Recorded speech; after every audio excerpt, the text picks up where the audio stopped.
예, 오늘 말씀은 다윗의 시인데요. 인도자를 따라 8번째 줄에 맞춘 노래다. 그러니까 처음에 맞춘 노래죠. 그러니까 기뻐서 뛰고 이러면 기타 줄도 보면 맨 아랫줄이 제일 그 소리가 예리하게 높게 나는 소리죠. 위쪽에 있는 소리가 처음 소리인데 기타 줄은 6개인데 그때 악기는 뭐 8개짜리가 있었는가 보죠. 그래서 아주 낮은 저음의 노래, 탄식의 노래, 이런 노래라고 할 수가 있습니다. 다윗이 지금 탄식하는 것은 지금까지는 자기 인생의 문제를 가지고 하나님이여 언제까지나이까? 하나님이여 언제까지입니까? 라고 하면서 자기의 고통을 아뢰고 토해내고 하는 그런 기도였다고 한다면, 이것은 시대를 바라보면서 주변에 일어나는 상황을 바라보면서 탄식하며 하나님 이들을 구원해 달라고 하는 그런 노래입니다.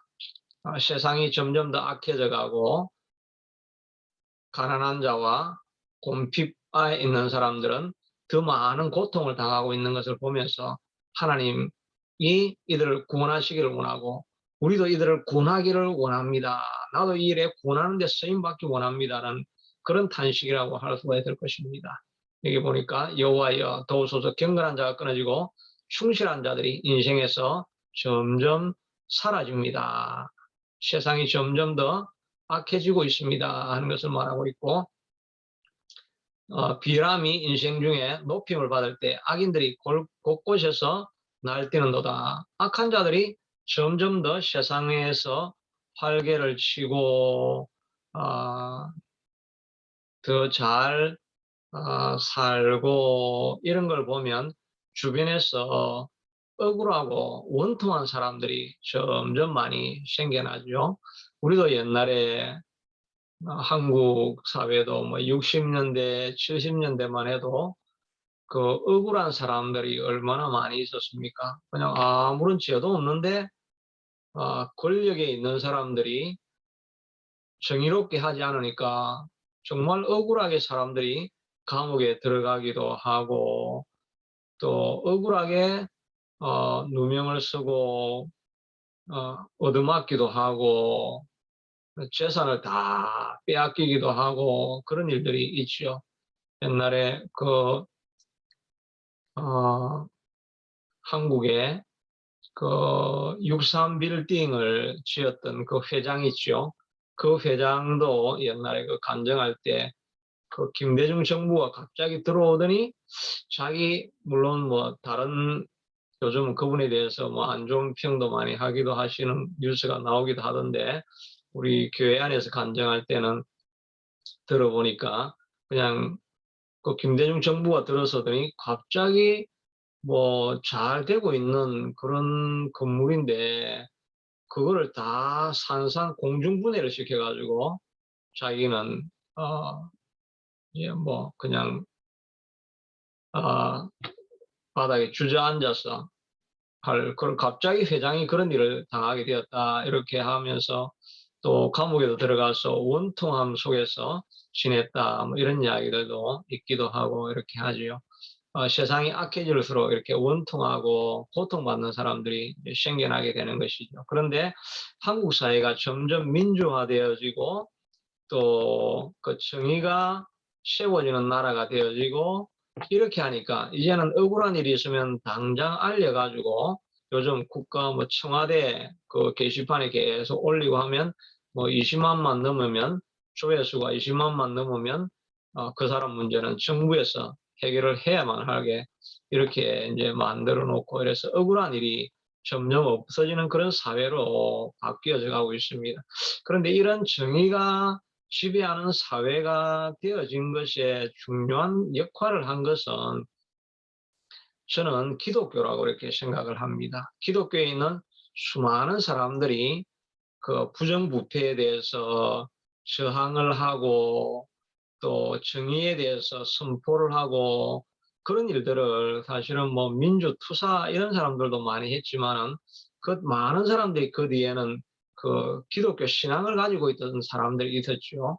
일반인들은 그냥 자기 먹고 살 것만 챙기겠다고 한다면 또 뭐 뜻을 가지고 민주화를 위해서 일했던 이런 정치적인 지도자도 있지만 그리스도인이나 기독교인은 죽으면 죽는다 할지라도 하나님이 명한 그 정의는 내가 실현하고 죽는다 하는 그런 그 생명을 건 사명을 가졌던 사람들이 한국 땅에 사실 많이 있었죠. 그리고 오늘날 뭐 기독교 그, 그 교인이 국회의원의 3분의 1이나 뭐 이렇게 굉장히 많이 되는데 나라 꼴이 이게 뭐냐 뭐 이렇게 비판을 하는 사람도 있겠지만 사실은 그런 사람들이 기독교인들이 정치인에 들어가면서부터 그래서 조금이라도 정의가 사회 안에 실현되고 있는 이런 일들이 많이 있죠. 이것은 왜냐하면 하나님께서 억울하게 고통받는 사람들은 하나님께서 그들의 애통함과 그들의 피 흘림에 대해서 반드시 소리를 듣고 그들의 신원함에 대해서 해결해 주시는 분이 우리 하나님이시기 때문인 것입니다. 여기 보니까 6절에도 보니까 여호와의 말씀은 순결하며 흑도가니에 7번 달려난 것 같다. 여호와께서 그들을 지키사 여기 5절이네요. 여호와의 말씀에 가련한 자들의 눌림과 궁핍한 자들의 탄식으로 말미암아 내가 이제 일어나 그를 그가 원하는 안전지대에 두리라. 이건 하나님이 하시겠다는 말이거든요. 눌린 자들, 억울하게 눌려 있는 자들, 그리고 가난하고 궁핍함 때문에 쪼들려 있는 사람들, 이런 사람들의 탄식 소리를 하나님이 다 들으시고 그들을 안전하게 옮겨주시겠다는 것입니다. 이것은 믿는 사람들이나 안 믿는 사람들이나 동일하게 하나님께서 그들을 지켜주신다라고 말하고 있는 것입니다. 왜냐하면 안 믿는 사람도 다 하나님의 형상을 가지고 태어난 존재거든요. 안 믿는 사람도 그 안에 이미지 오브 갓, 하나님의 형상이 그 안에 들어가 있기 때문에 하나님은 그 인권을 존중하시는 분이신 것입니다. 그래서 기독교가 가는 곳에는 어디서나 인권이 신장이 되죠. 믿는 사람이나 안 믿는 사람들이나 그 나라에 사람이 억울하게 무참하게 인권이 실현당하면서 고통당하는 것들을 하나님께서 그대로 보지 아니하시고 그 사람들을 하나님께서 그 구원해 내시는 그런 일들이 다 있는 거죠. 그래서 기독교인들은 정의를 위해서 일하는 것이 꼭 필요한 것입니다. 억울하고 원통한 사람들을 보면서 그냥 가만히 두면 하나님이 형상이 뭉개지는 것을 보고 가만히 있는 것이기 때문에 하나님이 기뻐하지 않는 것입니다. 그러니까 우리가 그들의 해방을 위해서 우리가 노력하는 것이 필요하죠. 뭐 우리가 정치적인 일은 못한다 할지라도 주변에서 억울한 사람들을 보면 그 사람들을 돕고 그 사람들을 위해서 기도해주고 그렇게 하는 것이 우리가 필요합니다. 뭐 우리는 영적인 일을 하는 사람으로서는 제가 할 수 있는 일은 정말 마귀에 눌려 있는 사람들, 정말 하나님의 영광을 드러나야 되는데 눌려가지고 그 억압당하고 삶의 진정한 행복을 누리지 못하는 이런 사람들을 저의 마음 가운데는 그 애통한 마음을 갖게 하셔서 그 사람들을 보면 내가 뭐 정치적으로 해방하고 이런 거는 못하지만 이분이 내가 잘 살 수 있게 하도록 그래서 내가 온 것은 양으로 생명을 얻게 하고 더 풍성히 얻게 하려 하심이라고 한 것처럼 사람들이 기쁨을 누리고 행복하게 살 수 있게 되기를 위해서 저도 전심을 다하려고 하는 그런 마음은 하나님께서 제게 주시는 것 같습니다. 그런 사람들에 대한 긍휼을 이런 걸 우리가 느낄 수 있게 되는데 우리가 그런 사람들을 위해서 기도해야 되겠죠. 또 병든 사람들, 또 가난한 사람들 이런 사람들을 보면 우리가 그 위해서 같이 기도하고 그들의 문제를 해결해 주기 위해서 우리가 다 같이 애쓰는 것이 하나님의 마음인 것을 알 수가 있습니다. 6절에 보니까 여호와의 말씀은 순결하며 흑도관이 7번 단련한 은 같아 이렇게 말했는데 여호와의 말씀은 이렇게 했는데 여호와의 말씀이라고 했는데 이 영어로 보면은 그냥 promise입니다.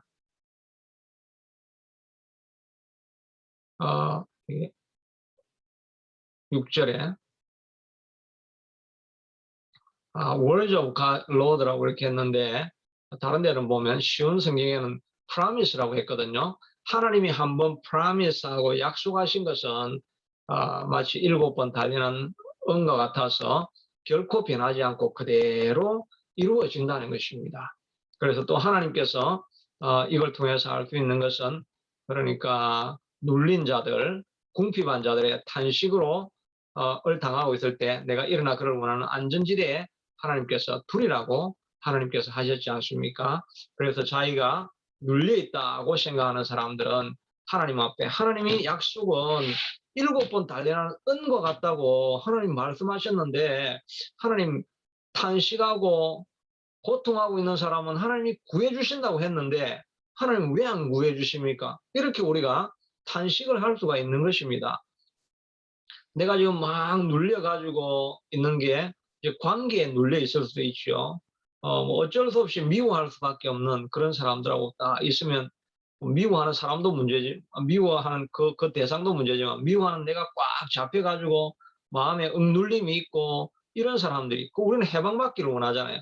근데 용서할 마음이 안 생기고 용서할 수가 없고, 그럼 눌려가 지내는 거죠. 그러면 하나님 앞에, 하나님 분명히 약속하셔서 7번 단련한 은보다 더 정결한 하나님의 말씀이 약속하여 주셨는데, 눌림에서 하나님 나를 해방시켜 주시고 안전한 데로 옮겨 주신다고 하셨으니까 옮겨 주세요, 고쳐 주세요, 회복시켜 주세요, 이렇게 우리가 기도할 수가 있는 것이지요. 질병 때문에 우리가 계속 고통하고 있다고 한다면, 질병으로 말미암아 탄식하는 사람들의 하나님께서 안전한 지대로 옮겨 주시겠다고 하나님 약속하지 않았습니까? 하나님 약속대로 나를 안전한 곳으로 인도하여 주시옵소서, 이렇게 기도해야 됩니다. 또 여기 궁핍한 자들, 이 다 needy, poor and needy거든요. poor and needy.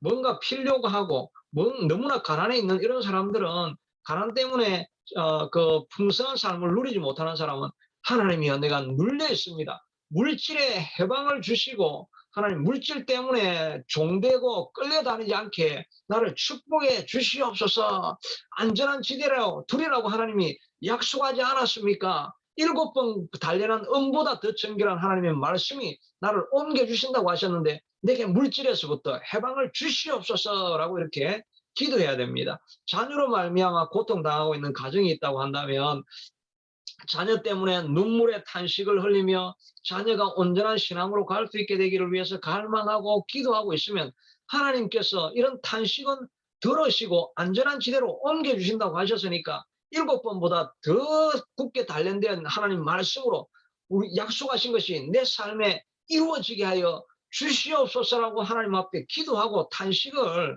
우리가 해야 되는 것입니다.